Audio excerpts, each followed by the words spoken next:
wa kuabudu. Katika Matendo ya Mitume 16 mstari wa 26. Matendo ya Mitume mlango wa 16 mstari wa 26. Nataka tukamwabudu Bwana. Maandiko yanasema kwamba Paulo akiwa gerezani na Silas wakiwa kwenye gereza, walikuwa wameumizwa, walikuwa migongo yao inatoa damu, lakini maandiko yanasema kwamba walimwabudu Bwana, walimwabudu Bwana wakiomba. Haleluya, haleluya! Walimwabudu Bwana wakiomba na kumwimbia nyimbo za kumwabudu. Kuwa mwabudu, kuwa mtu wa kuabudu. Nilikwambia nyumba yako ibadilike, hata nyumba hiyo ijawe na nyimbo za kumwabudu Bwana. Hiyo uva ambao uko nayo kwa nyumba, decorate your house with worship. Hata hiyo nyumba ijae ibada, hata majirani wakipita wasikie tu hiyo ibada, wasikie hiyo nyumba imekuwa kanisa. Why? Kwa maana tunapomwabudu Bwana, yeye anakaa katikati ya sifa, na anaposhuka tunapomwabudu, tunapomtumikia, yeye anabadilisha hali za hatima zetu zinakuwa bora zaidi. Why? Kwa maana tunamwabudu. Haleluya!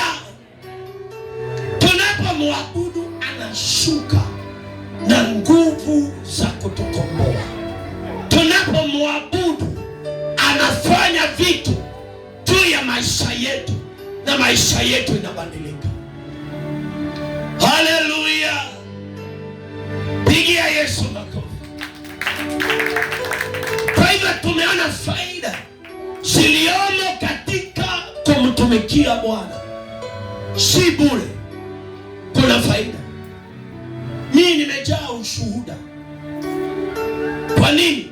Ufalme wa giza umetamani kuniondoa duniani, lakini haujafaulu hata siku moja. Nimepata accident, kuzimu wanaandika sitafaulu na sitaendelea, na bado naendelea. Why? Kwa maana Bwana anawaficha walio wake. Tunafichwa na neema ya kutumika. Hiyo neema inakuwa kama kengele, inapiga kingili kingili kingili kingili kingili kingili. Nahitaji msaada. Why? Kwa maana nimekuwa servant, nimetumika, na nimetumika ilivyo vizuri na inavyokubalika. Bwana Yesu asifiwe. Tumikia Mungu kwa masaa yako.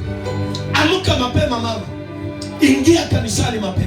Hii kanisa tunataka watu ambao wanaweza omba, tunataka watu wanaweza piga magoti, waitane mbingu ibadilike, waitane maisha ya watu ibadilike, aitane maisha ya mji huu ibadilike. Why? Kwa maana una serve katika grace ya neema ya kutumika. Tunapoingia katika hiyo njia, inaanza kufanya njia katika maisha yetu. Haleluya! Simama kwa miguu yako. Haleluya!